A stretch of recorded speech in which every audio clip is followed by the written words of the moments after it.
자, 아리스토텔레스 10번째 강의입니다. 우리가 이제 5장의 정의론을 얘기를 하고, 그럼 남은 이제 7장 정도에서 또 뭘 얘기하냐면 그런 감정적인 얘기, 쾌락 뭐 이런 얘기를 해요 또. 이 책이 조금 왔다 갔다 하는데 7장에서 또 뭐 자제하지 못함, 자제한 이런 쾌락적인 얘기를 쭉 하다가 이제 다시 그건 사실은 아까 얘기했던 그 3권과 4권에 연결되는 얘기죠. 그러니까 뭔가 이제 그 순서가 좀 어색한 게 아무래도 뭔가 이 편집에 문제가 있는 것 같은데 그건 뭐 그 당시에 책 그 발견된 순서가 그렇게 돼 있으니까. 그 다음에 여기서 이제 중요한 게 뭐냐면 8권과 9권에서 뭐냐면 여기는 친애라고 그랬는데 우리 식으로 얘기하면 우정, 프렌드십에 대해서 얘기를 하고 있어요. 그 왜 거의 이제 이 책이 끝나가는 때에 프렌드십을 얘기하느냐. 그러니까 한마디로 말하면 덕성이라고 하는 것이 인간의 본질적인 개별적인 품성이지만 그게 개인적인 수준에서의 어떤 도덕성이 아니고 시민 간의 관계에 있어서의 도덕성으로 확장돼야 된다는 의미가 있는 거예요. 그러니까 사회가, 다시 말해서 사회가 어떤 질서를 유지하고 통합을 유지하려면 잘못된 곳을 고치는 소위 저스티스의 문제, 그건 이제 법적인 거죠. 그런 제도적인 것이 있어야 돼요. 근데 그것뿐만이 아니고 이런 우정이라고 하는 감정적인 관계에서 인간관계가 유지가 이렇게 형성이 돼야 그 사회가 건전한 공동체로 유지가 될 수 있다는 거예요. 그런 의미에서 보면 아까 우리가 계속 얘기했지만 법적인 것과 인간의 덕스러운 덕성, 그러니까 저희 덕치라고 그러죠. 법치와 덕치가 같이 가야 된다고 하는 얘기를 한 겁니다.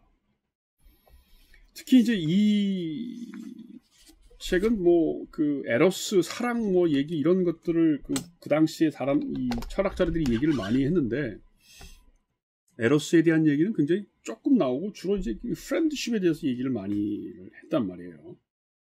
왜 이렇게 프렌드십을 얘기했냐? 그리고 그걸 선이라고 자꾸 얘기를 해요. 그래서 그 당시에 그 어떤 감정적인 요인으로 사랑이나 뭐 이런 요인보다는 에로스적으로 이유를 강조한 이유가 뭐냐면 그것들이 한 사회를 유지하는 대단히 중요한 접착제 같은 연대에 중요한 영향력을 주고 있다고 생각했기 때문에 그런 겁니다.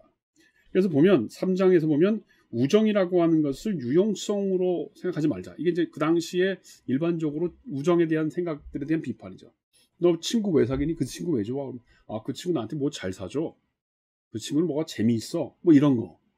이게 이제 친구를 사귀는 유용성이죠. 그렇게 해서는 안 된다는 거예요. 뭔가 나한테 그 친구가 무슨 어떤 쾌락을 주고 무슨 돈을 주고 재미를 주고 이런 걸로는 진정한 게 안 된다. 그럼 뭐냐? 완전한 우정이라고 여기 완전한 친애라고 하는 건 뭐 있어? 406페이지입니다. 3장의 마지막 부분. 덕에 있어서 서로 닮은 사람들의 친애라는 거예요. 이게 완전한 우정은 덕에 있어서 서로 닮은 사람들의 친애라는 거예요. 이게 무슨 말이에요? 그러니까 덕스러운 인간들이 모여 살아야 된다는 거예요. 왜냐하면 그들은 상대방이 선한 사람인 한에 있어서 서로 상대방에게 좋은 것을 바라며 또 그들 자신이 선한 사람이 됩니다. 그리고 407페이지 4장 첫 번째. 그러므로 이런 종류의 친애는 지속이란 점에서 이 밖에 다른 모든 점에서 완벽하다. 완전하다. 그리고 이런 친애에 있어서 각자가 상대방으로부터 모든 점에서 자기가 주는 것과 동일한 것 혹은 비슷한 것을 얻는다. 이런 일은 의뢰 친구들 사이에서 일어나는 거다. 그러니까 뭐냐면 서로 준다는 거예요. 비슷한 것, 동등해야 된다는 거예요. 일방적일 수 없다는 겁니다. 그 다음에 여기서 중요한 게 뭐냐면 덕에 있어서 서로 닮은 자라는 말은 뭐냐면 친구를 만들고 친구를 사귄다는 건 나 자신의 투영이라는 거예요. 또 다른 나라는 겁니다. 마치 그 헤겔의 그 정신현상학이나 뭐 그 이런 쪽에 보면 헤겔이 뭐라고 그러냐면 타자에 대한 얘기를 전지법으로 설명하면서 타자라고 하는 것이 타자를 사랑하는 게 그 안에 나를 발견하는 거라는 표현을 쓴단 말이에요. 약간 느낌이 좀 비슷해. 호혜라고 하는 거, 소위 호혜성, 그 다음에 나와 닮은 사람, 이 진정한 의미에서 친구라고 하는 말은 그게 나 자신이라는 거죠. 그래서 우리의 어떤 굿시티즌이 되는 수준을 얘기해 주는 겁니다. 그러나 기본적으로 이 그 친애 관계에서 무슨 얘기를 하는 게 중요하냐면 이게 10장인데 여기 보면 뭐라고 돼 있냐면 국가 체제에는 세 가지 종류가 있고 또 이것들의 이를테면 파괴인 타락 형태도 세 가지가 있다. 세 가지 국가체제란 군주제, 귀족제, 그리고 재산 능력에 기초에 든 유산자 제도이다. 이들 가운데 가장 좋은 건 군주제요, 나쁜 것은 유산자제이다. 군주제로부터 타락한 것이 참주제고 이 양제는 어쩌고 저쩌고 이렇게 하는데, 그런데 중요한 건 뭐냐면 이 군주제, 유산자제, 참주제를 설명하면서 그것이 제대로 작동하는 경우와 작동하지 않는 경우를 구분해. 예를 들면 군주제가 제대로 작동하면 좋은 거예요. 나쁘게 타락하면 어떻게 돼? 그게 참주가 되는 거예요. 그럼 귀족종, 이게 아리스토텔레스 정치학에 다시 한번 반복해서 나오는데, 귀족종 여러 사람이 같이 하는 거, 귀족종 잘 되면 귀족종이라고, 잘못되면 과두종이라고 하는 거예요. 근데 이런 식의 그 정치 체제의 변화 혹은 그러니까 옳고 좋은 정치제와 나쁜 정치제를 변화를 할 때 아리스토텔레스가 이 10장에서 뭘 하고 있는 얘기라고 하냐면 8과 10장에서 이 사람의 감정 변화나 우정과 연결시키고 있다는 겁니다. 이게 예를 들면 419페이지 10장의 바로 옆에 페이지인데, 군주제의 이상은 부친적 지배다, 이런 말을 써요. 그러니까 아버지가 아들과의 관계에 있어서 이렇게 어떤 감성적으로 서로 돌보는 것, 이게 군주제가 잘 될 때 이루어지는 어떤 그 감성의 요인이 거기 있기 때문에 그렇다는 겁니다. 그 다음에 참주, 그러니까 군주제가 타락하면 참주라고 그랬죠. 그건 뭐예요? 노예와 주인 간의 관계를 변한 겁니다.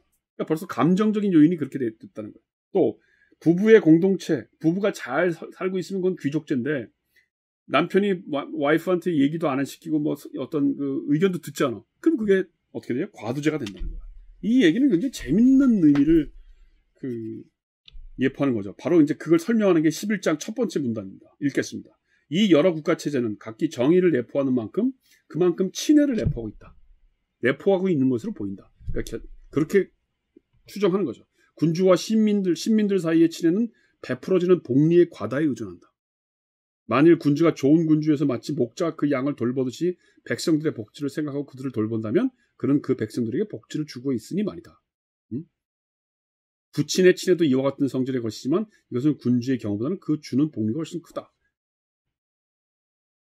그래서 모든 타락한 형태, 그 420페이지 맨 밑에 문장입니다. 모든 타락한 형태, 정치체제가 타락한 형태는 뭐예요? 정의가 거의 존재하지 않는 것처럼 친애도 존재하지 않는다. 이건 너무너무 재밌는 겁니다.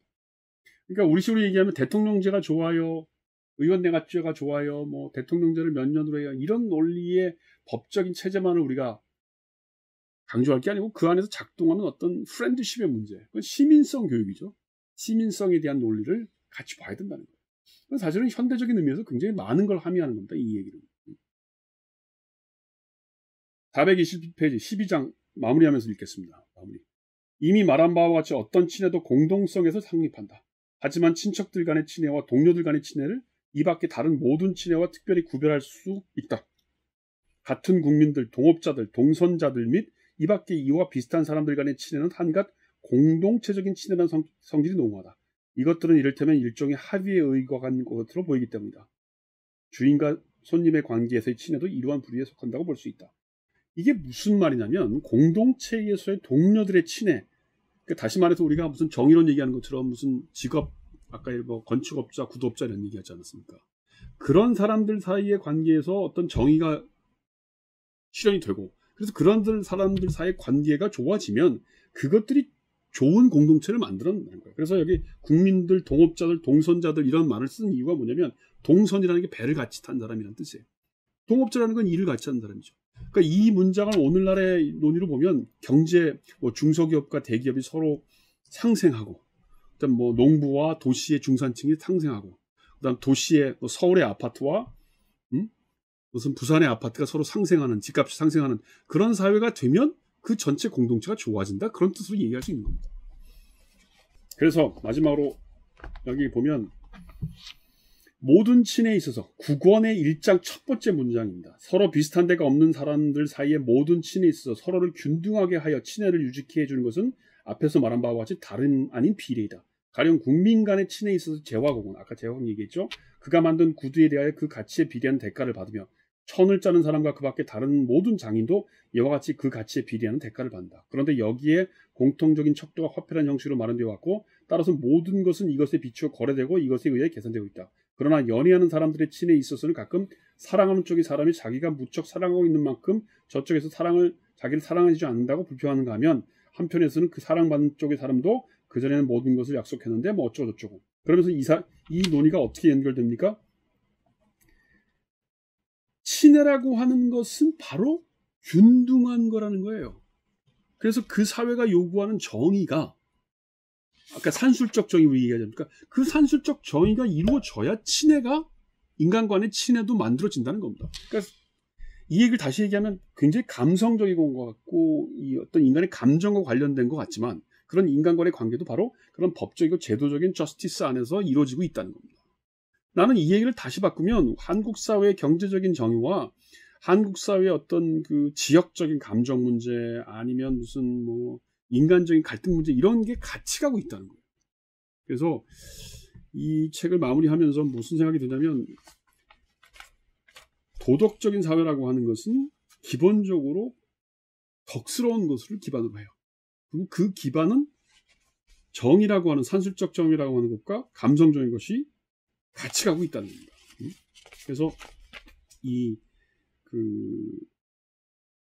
이런 감정의 문제, 대인관계를 해결하지 못하면 좋은 정치가 이루어질 수 없다. 이런 얘기를 하고 있고 그래서 10권의 마지막에 보면 뭐라고 되어 있냐면 10권의 마지막에 보면 481종입니다. 다음으로 우리가 고쳐야 할 문제는 어디서 혹은 어떻게 하면 입법할 줄 아는 능력을 획득할 수 있는가이다.